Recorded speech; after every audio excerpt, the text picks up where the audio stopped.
Hi, and welcome to ScQored.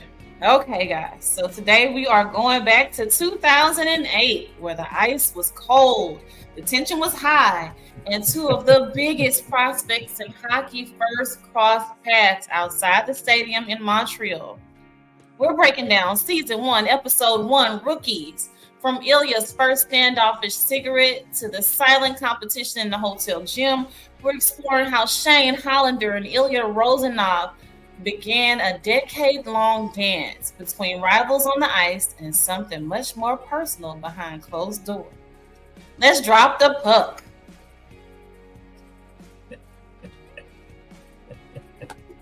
I like that. Let's drop the puck. Yes. All right. So, oh my goodness, heated rivalry. Love, love, love the title. I love a good innuendo. Um, but let's dive right into the first meeting and chemistry with how they set the scene in episode one of Rookies. So the cigarette scene. So from their very first interaction outside the stadium, Ilya is going through a hard time trying to light his cigarette. And as soon as Shane walks up, he's able to light his cigarette. Do you think this is a deliberate metaphor for their dynamic that unfolds during the show? You know what? I never thought about it until you asked this question. But as as it goes in scripts and I don't know, literary genre, there's a reason for everything. And so since you picked up on that, then I would have to agree that Shane was his light. Yes, my goodness, and we know Montreal is freezing cold, and so you out outside trying to get your smoke on, and then this little bottom walks up looking all scrumptious. Oh, finally, fire! I loved it. Hello, books, girls, and purrs. Long time no see. We're glad you're here. Yes, so I would agree with you that it's 100% deliberate. I love the fact that it is kind of a foreshadowing to kind of how the relationship unfolds with Ilya and Shane. All right. So the instant fixation. I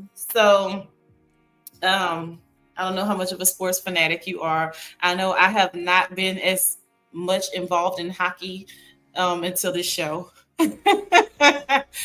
Now it's like, oh, okay, I think I might be a hockey fan now. Is this what they do? This is great. But Ilya tells Shane, you're going down almost immediately. Is this genuine hostility, or was the competitive obsession there from the literal start? So is it hostile, or it was just this obsession with the, I guess, like the sports, I don't want to say, the competitive nature of the sport. At the end of the day, they're both guys, right? And so if there's one thing that men understand, it's competition, right? You've got to be the best at all times, especially when you know that you're being pitted against someone else. You're going to let them know that you're better than them, even if you're not certain, right? And that's just the nature of it, and we could put, like most men can put that rivalry aside and deal with a person all on their own, right? And it was no different for the two of them. A proverbial pissing contest. I love a good pissing contest. All right. We'll get into it a little bit earlier. I had some questions about like the steamiest scenes and the overall sex appeal for each of the characters, but we can get there later, or we can go there now on ScQored. So for me, it was, I no lie. Like, like when you're watching something for the first time, you're like, do I want to keep on watching this? Do I really want to keep on watching this? And so it was like, okay, they're finally going to have sex. And then it was that one time, it was the second time that they were in the room together, and all you saw was Ilya's ass. And I was like, hold up, wait a minute. Rewind.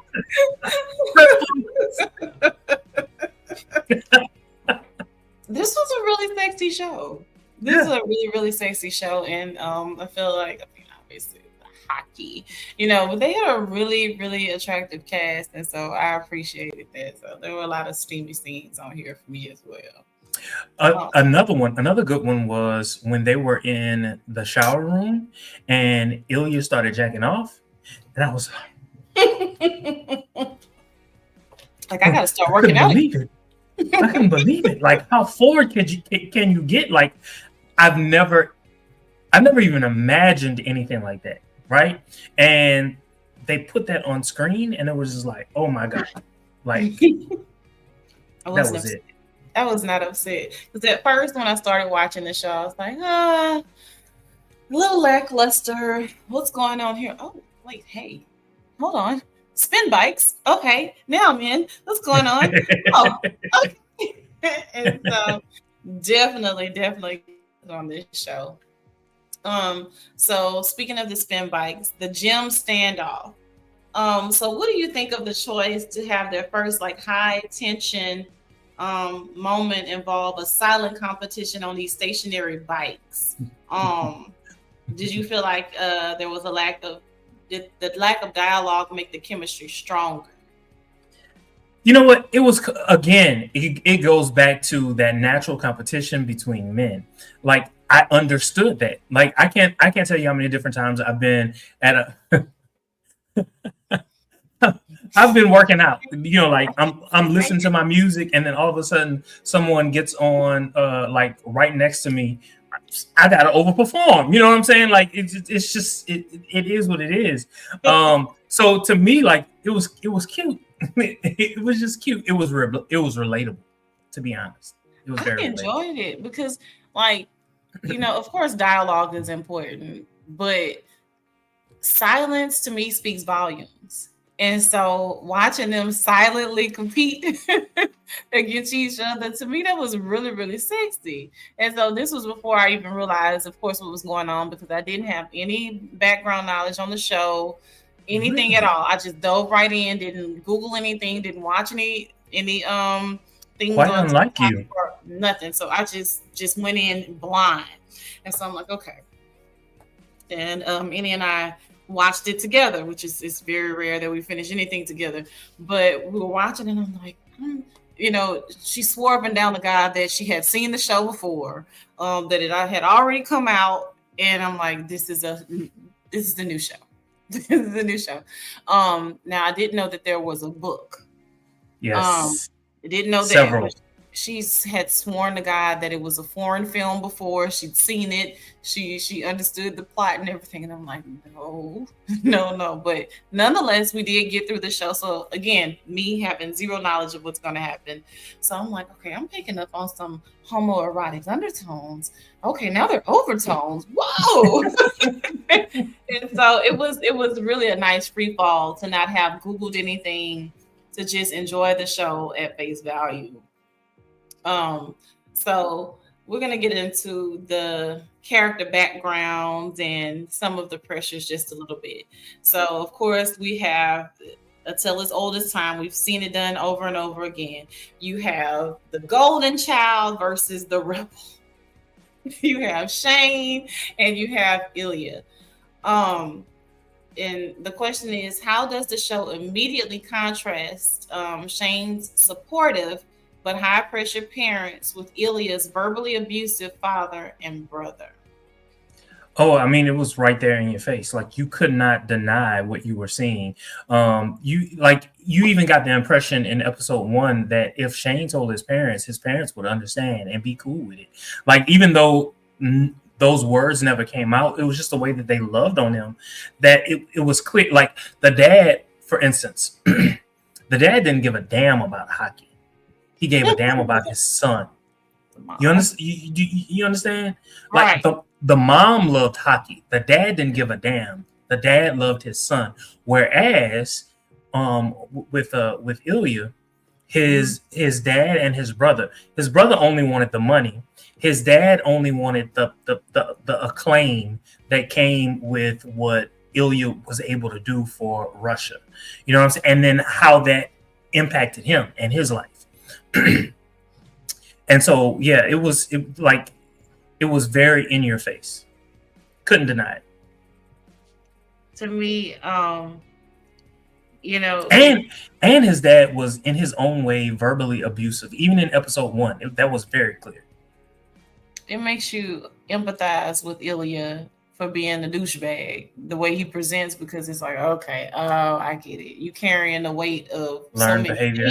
things, right?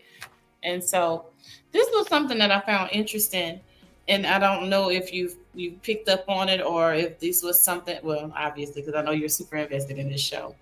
With Shane being neurodivergent, like there was a conversation that obviously has been happening a lot, and I was like, oh, okay. So how do we feel about that? Well, this is what I would say. When I first saw the episode 1, I was like, I really like Ilya, but I'm more like Shane. It was very clear to me. And I told you once, I took that little test and have a touch of autism. Everybody's autistic. But at the time, like, I had no clue, because I was in a lot of ways, I was just like you. All I knew was that HBO had this show and they had 2 men on the cover and it looked like they were about to kiss. And like sometimes it makes it look like they're about to kiss, but on this one it was like, oh no, they're about to kiss. A lot more than that. So that was the reason why I started watching it, and then I just got into it. I got into it. I was hooked. There were a lot of things happening in this show, and some of it I didn't pick up on initially.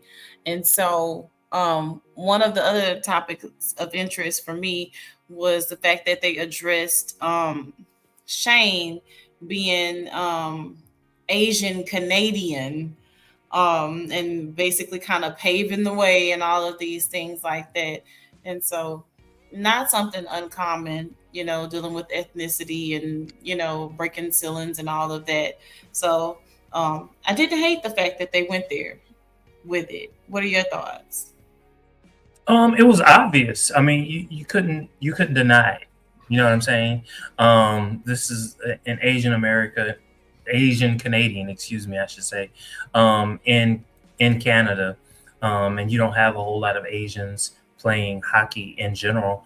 And so, yeah, he's there and he has the face. So why not exploit it? Like that. You could look at his talent, but you could also look at his ethnicity as well. And by exploiting it, you're actually doing a good thing, because now it's opening up this whole world of hockey to other Asians / Asian Americans. And why not? Like, open it up. I didn't have a problem with it. I didn't hate it. I didn't hate it at all. Like, I was like, okay, all right. So the first night in this Books, girls, and purses that she's gained zero hockey knowledge from watching the show. Guess what? You know what? I dropped a puck. I dropped a puck too, but I'm tuned in. I am tuned in. I'm gonna go get a Rozanov jersey, and I am going to go and get a Hollander jersey. Books, girls, and purse. I'm gonna do it. Trust me. So let's talk about the power dynamic between Ilya and Shane, as it pertains to the sexual nature.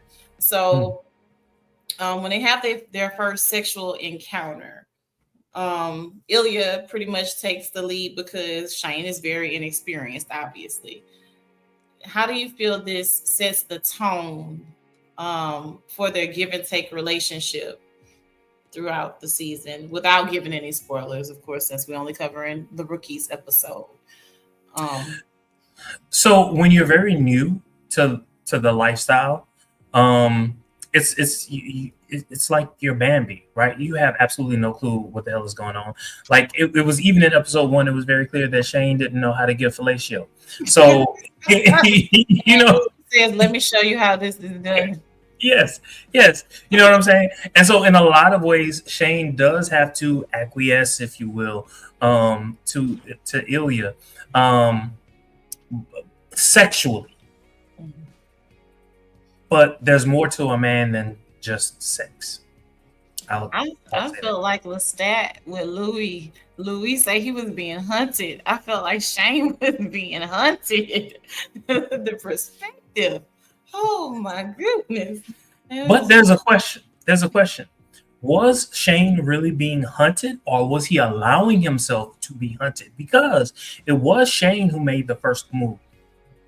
He was definitely not being hunted.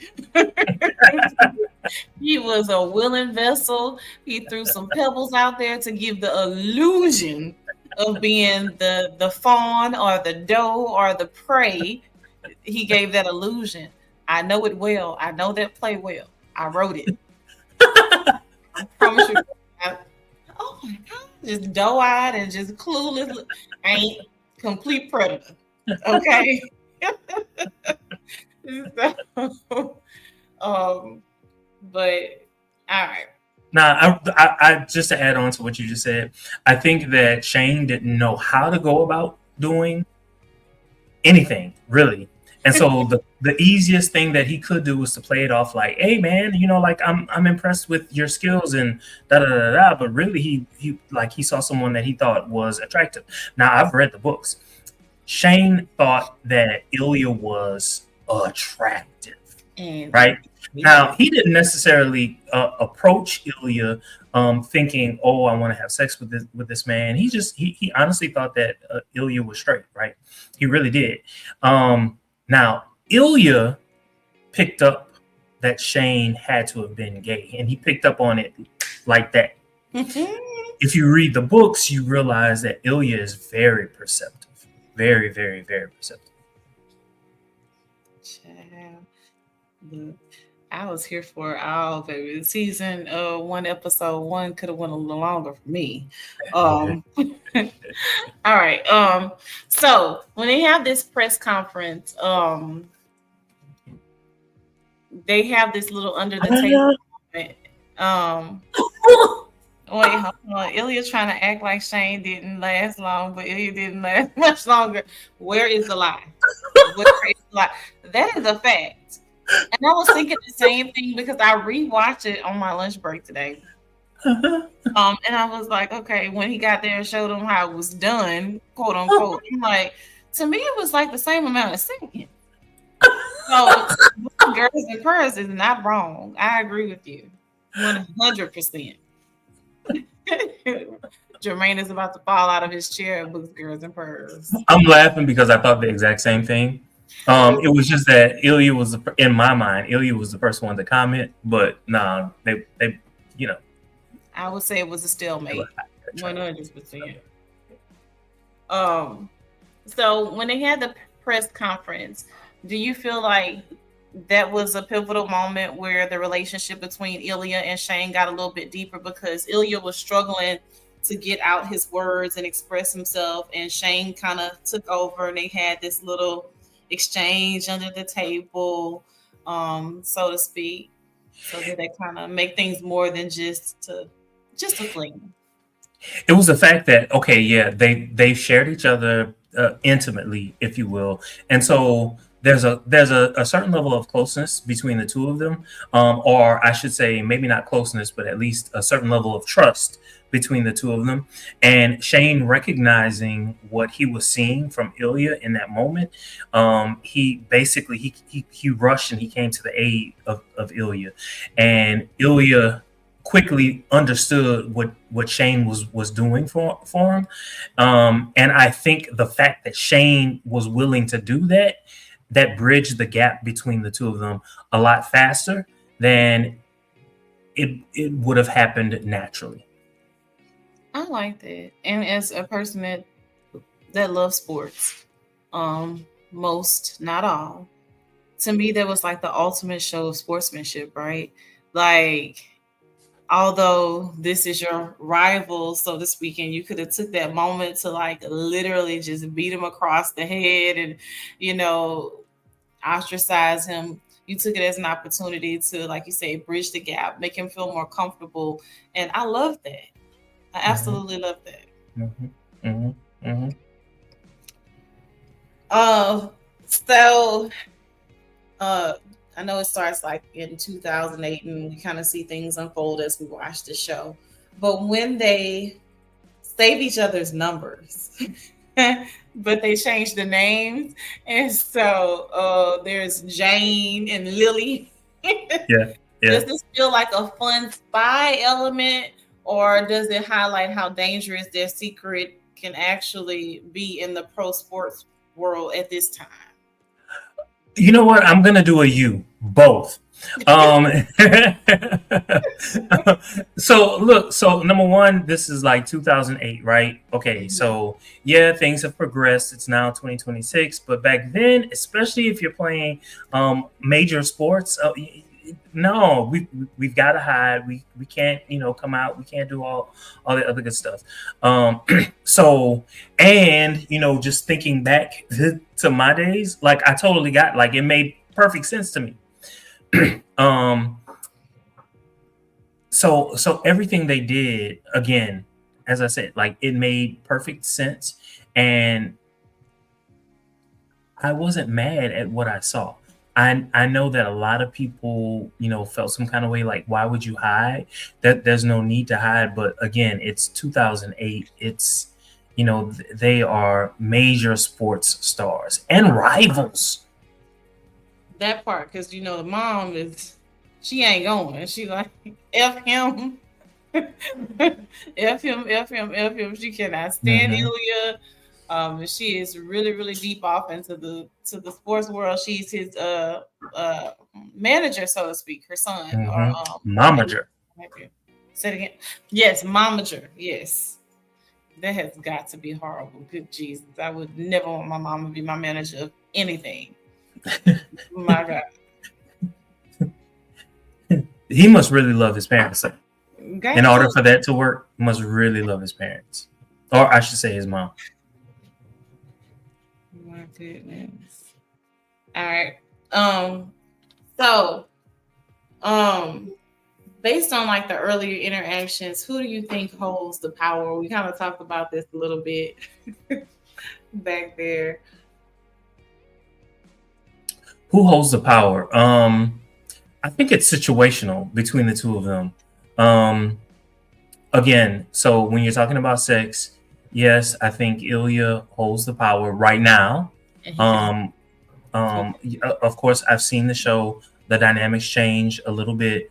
Um, I think, in terms of, how should I say this? In terms of expressing themselves, I think Shane was the clear runner. I'm sorry, I can't get those words out.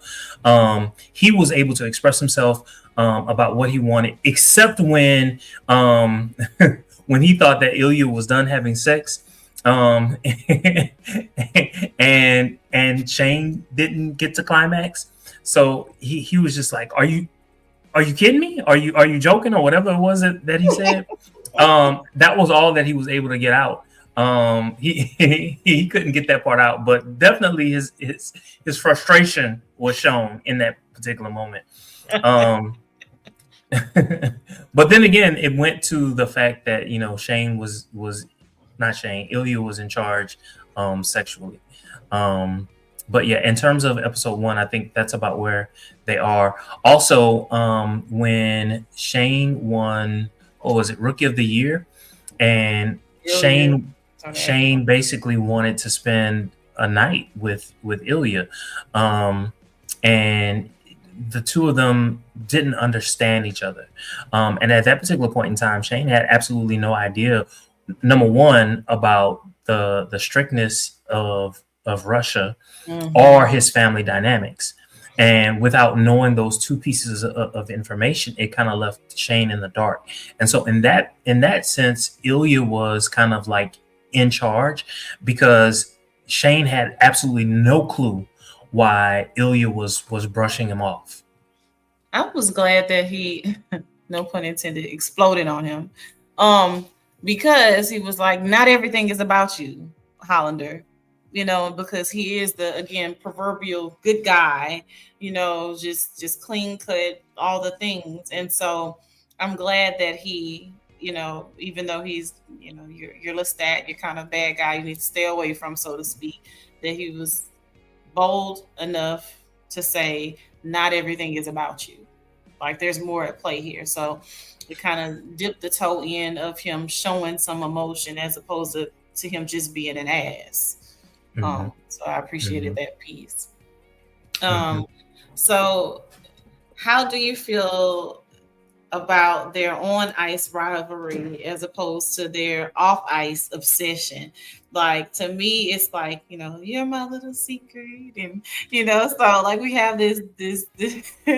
You know what I loved? I loved when like at the end of every game when one team won and the other one lost, and they were like, like, hey, I'll see you next week, or I'll see you whenever, and then the other one, whoever lost, was like, they were just dejected, like, oh my god. I absolutely loved it because it made sense to me. It absolutely made sense to me. I don't know why I did, but it just did.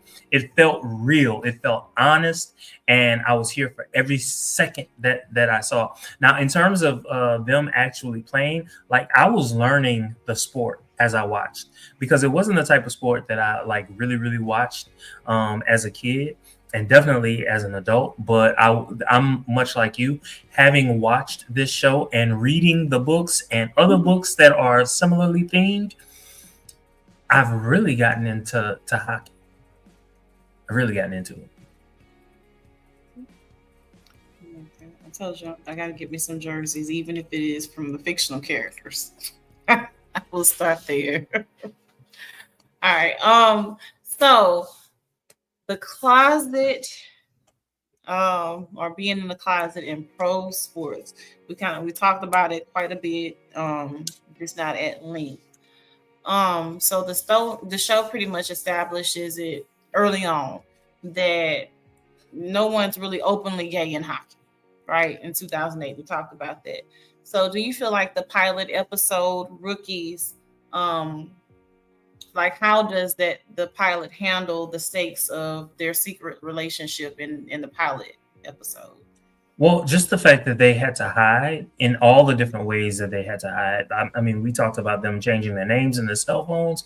The fact that what was his name, Scott Hunter, is right next door to Ilya, and Shane basically had to like kind of like run inside as soon as Ilya opened the door.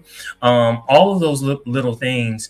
Again, all of those things, like it was like flashbacks for me. It was like, oh my god, like this is real. This is really real. And the fact that a woman wrote this book, like how did you know? How do you know these things? Ultra involved, okay, nosy like me. Okay, I want to know. I want to know everything. How does it work? What do we do? Okay, I want to know. But no, and then again, just to restate what I've said before, the fact that they were rivals, if you will, that added another layer. Rivals from another team, so your teams have a natural rivalry, and then the two of you have a rivalry, and it goes all the way back to how you got into the sport. And then who's gonna be rookie of the year and all of this other good stuff. Was the Olympics in episode 1? I don't remember if the Olympics was in episode. Was the Olympics in episode 1? I don't remember. Okay, well, all of that playing itself out. There was reason enough to hide it, even like from the optics of it. Even if they weren't breaking any rules whatsoever, it looked bad.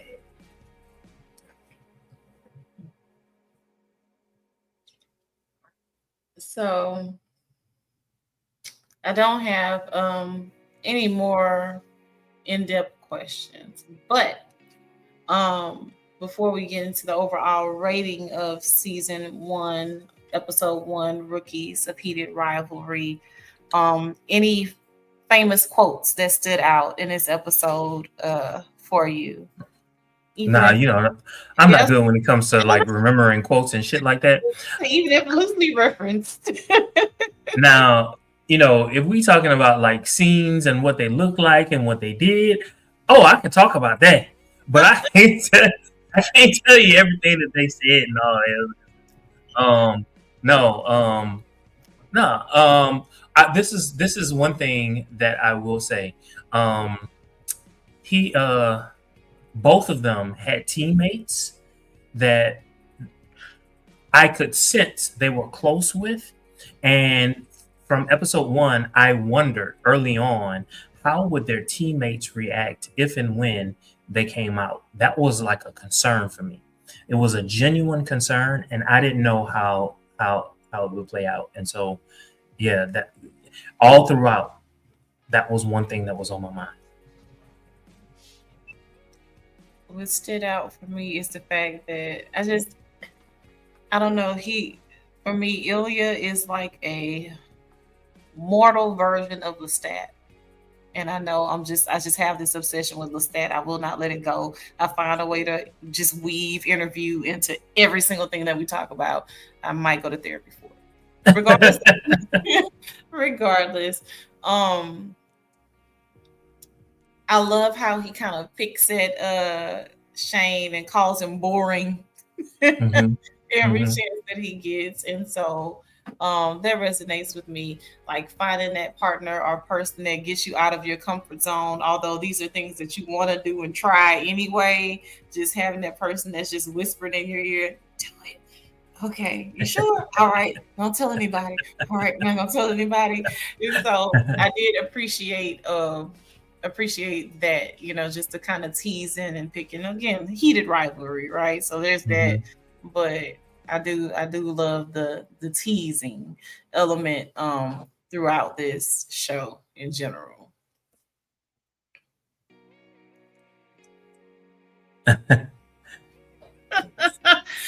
You know what? I don't know. I don't know. It just depends on which Ilya showed up that day. Books, girls, and purrs. I don't know. He might drop them. No, that would never happen. That would never happen. I don't care how mad Ilya got at Shane. That would never happen. And you know what?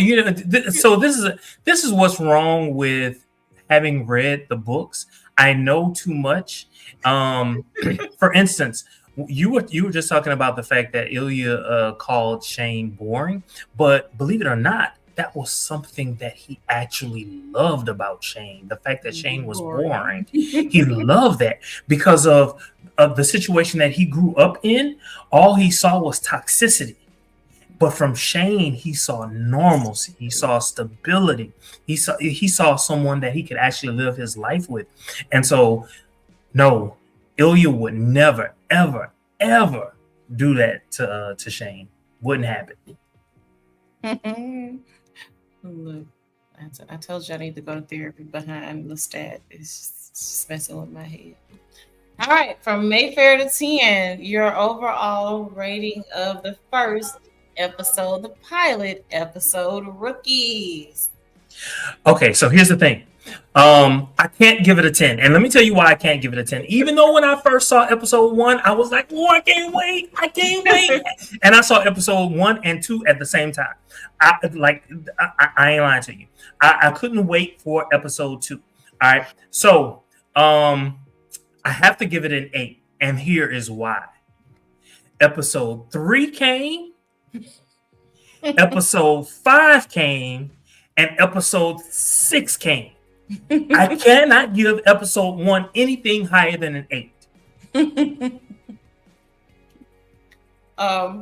Okay, well, yes, he simps for his boring bottom. You are so funny.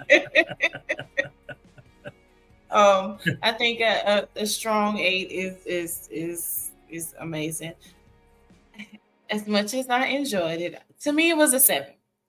Um, all pun intended, there was so much more room to grow, right? I, watching it with fresh eyes, didn't know what to expect, not a clue what was going on. A bit of a slow burn initially for me, again, because I'm not realizing where it's going. I don't mind going down a rabbit hole though. That's cool. I enjoy the journey. And so like the time jumps and things like that. Sometimes, okay, for a person like me, I can get a little distracted, so to speak, from the plot or where we're going. So that's why I would say Rookies, for me, the breakout episode was about a 7. So not enough to discourage me from continuing to watch. Definitely not Mayfair. But as you mentioned, some of the other episodes, like, oh my God, I got to see this through. It just gets better and better, which is amazing. So definitely a strong 7 for me. So, okay. So one question that I have for you. What episodes are you like salivating to cover? So I cannot give you the number. Okay. But I can give you I don't want to say the content, but I bet you can pretty much guess. So I'm going to say the Scott Hunter episodes. Really? Yes.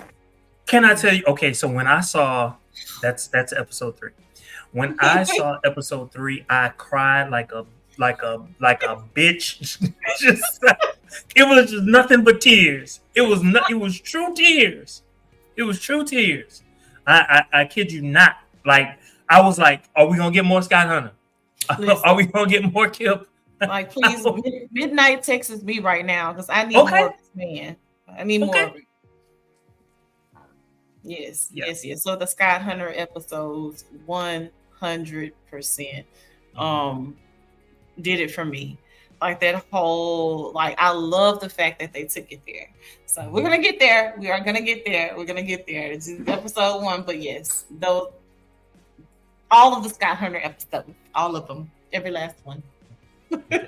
So I guess the crescendo for Scott Hunter episodes was actually episode 5, because it was kind of like the ending of their storyline was episode 5.